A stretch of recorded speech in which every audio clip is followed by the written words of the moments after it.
मेरे प्रिय बच्चे, युगों युगों से मनुष्य कुछ प्रश्नों के उत्तर ढूंढता रहता है, चाहे यह उसके जन्म का प्रश्न हो या उसके जीवन के उद्देश्य का प्रश्न हो। मेरे प्रिय, अथवा प्रेम संबंधों में गहराई का प्रश्न हो, धन का प्रश्न हो, मान सम्मान का प्रश्न हो, शक्ति का प्रश्न हो, चाहे किसी का भी प्रश्न हो, उसके मन में यह सारे प्रश्न, यह सारे विचार तूफान की तरह उसे कोसते रहते हैं। वह सही और गलत के पैमानों में उलझा हुआ होता है और किसी भी राह तक पहुंचने में सफल होता हुआ दिखाई नहीं देता। माया से ग्रसित उसका यह मन उसके विचारों में अग्नि की प्रज्वलित भड़काऊ लहर दौड़ा देती है। कभी उसका मन निर्मल स्वच्छ की तरह बिल्कुल शांत होता है, कभी चट्टानों की तरह बेहद ही कठोर होता है, कभी आकाश की भांति सब कुछ अपने में समाहित कर लेने वाला, कभी वह झरनों की भांति रोने लगता है, तो कभी कभी धूप की भांति सबको जीवन प्रदान करने वाला होता है। मनुष्य का मन विभिन्न विचारों से उलझा हुआ ही रहता है। सही क्या है, गलत क्या है, विचारों के इसी उधेड़ बूंद में वह मान्यताओं के साथ और भी ज़्यादा बंधता चला जाता है। मेरे प्रिय, कभी अपने हृदय की सुनी तो कभी समाज में फैली कुरीतियों को देखकर, आडंबर और लावे को देखकर बुद्धि से काम लेने का प्रयास करता है। वह सदैव स्वयं को उलझन की अवस्था में ही पाता है। उसका मन ना जाने अनंत आकाश में कहाँ विलीन होकर इस गगन में ही गोते लगाता रहता है। कभी अंधेरों में रोशनी की किरण के लिए वह तरसता है, तो कभी जीवनदायिनी वायु की भांति सर्वत्र फैल जाने को करता है। कभी संकुचित होकर किसी अंधकूप में खो जाने के लिए कहता है, तो कभी सब कुछ पा लेकर वह कहाँ पहुँच जाए इसकी कल्पना भी नहीं कर पाता है। कभी वह स्वयं को समाप्त कर लेना चाहता है और इस संसार के नियमों, बंधनों और मान्यताओं से स्वयं को पूरी तरह से मुक्त कर लेना चाहता है, तो कभी लालसावश सब कुछ लगा देता है, किंतु वह जब किसी फैसले पर नहीं पहुंच पाता तो उसका यही मंच उसे बहुत ही ज़्यादा विचलित करता रहता है। मेरे प्रिय बच्चे, अब तुम्हारे लिए कुछ बातों को जानने का समय आ गया है।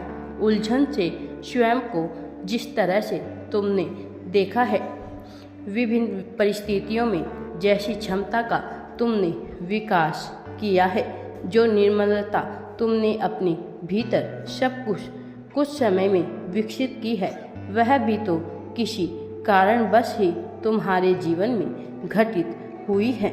इस वक्त तुम्हारे जीवन में क्या चल रहा है और तुम क्या अनुभव कर रहे हो, जब तुम इसका आकलन करोगे तो तुम्हें अपने ऊपर गर्व करने के इतने अवसर प्राप्त होने वाले हैं जो कभी सोच भी नहीं सकते।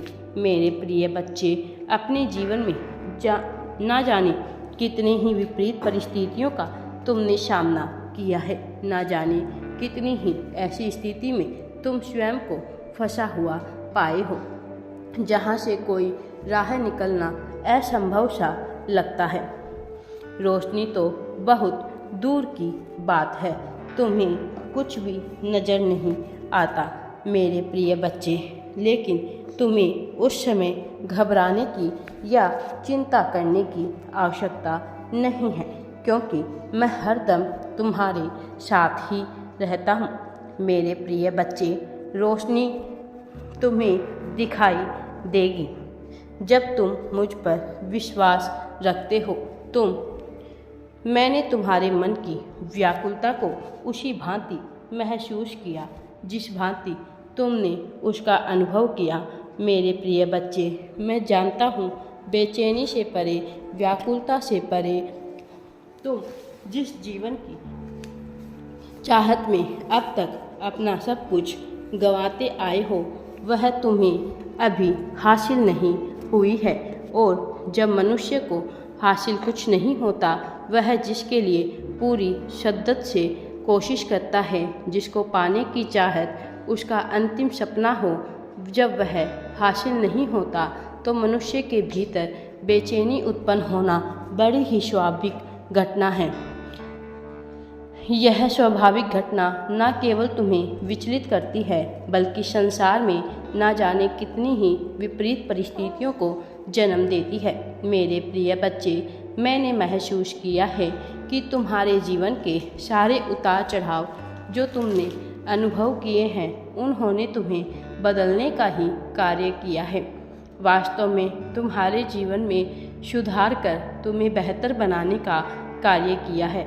आज तुम जहाँ पर हो या यूँ कहें कि तुम जहाँ पर पहुँच रहे हो वह तुम्हारे अनुभवों से ही निर्मित हुआ है, वह तुम्हारे विचारों से ही निर्मित हो रहा है।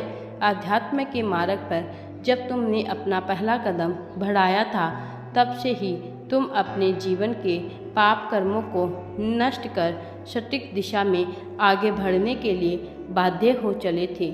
मेरे प्रिय, तब से ही तुम्हारे जीवन के बेहतरी का कार्य प्रारंभ हो गया था और यह किसी एक जन्म के कर्मों की बात नहीं है, यह आने वाले तुम्हारे कई जन्मों के कर्मों का परिणाम भी साबित होने वाला है। तुम जिसने सही मार्ग का चयन किया है, तुम जो बिल्कुल ही स्वच्छंद और मुक्त अवस्था में उत्पन्न हुई आत्मा हो, तुम जो पवित्रता की डोर से बंधे हुए हो, तुम जिसके भीतर करुणा और दया की असीम भावना छिपी हुई है, वह अब जल्द ही एक ऐसी जीत के साथ समायोजित होने को तैयार है जिस जीत का उद्देश्य और जिसका परिणाम बड़ा विशाल है। मेरे प्रिय, तुम अब अपने आप को लाभ प्रदान करने वाले हो, जहाँ से तुम अत्यंत ब्रह्मांड से मिल जाओगे, जहाँ से तुम्हारे भीतर एक ऐसे जीवन का विकास होगा जो सर्वत्र तुम्हें सुख और चैन ही दिलाएगा। मेरे प्रिय बच्चे, लाभ की यह अवस्था अब तुम्हारे लिए घटित होने को है। मेरे प्रिय बच्चे, स्वयं को जब तुम कमज़ोर मानते हो तो अपने ऊपर पाप कर्मों का ऐसा दबाव बना लेते हो।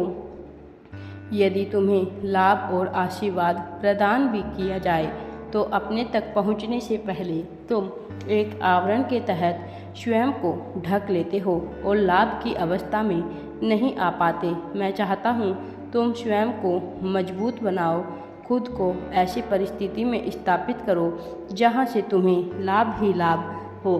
मेरा आशीर्वाद सदैव तुम्हारे साथ है। राधे राधे जी।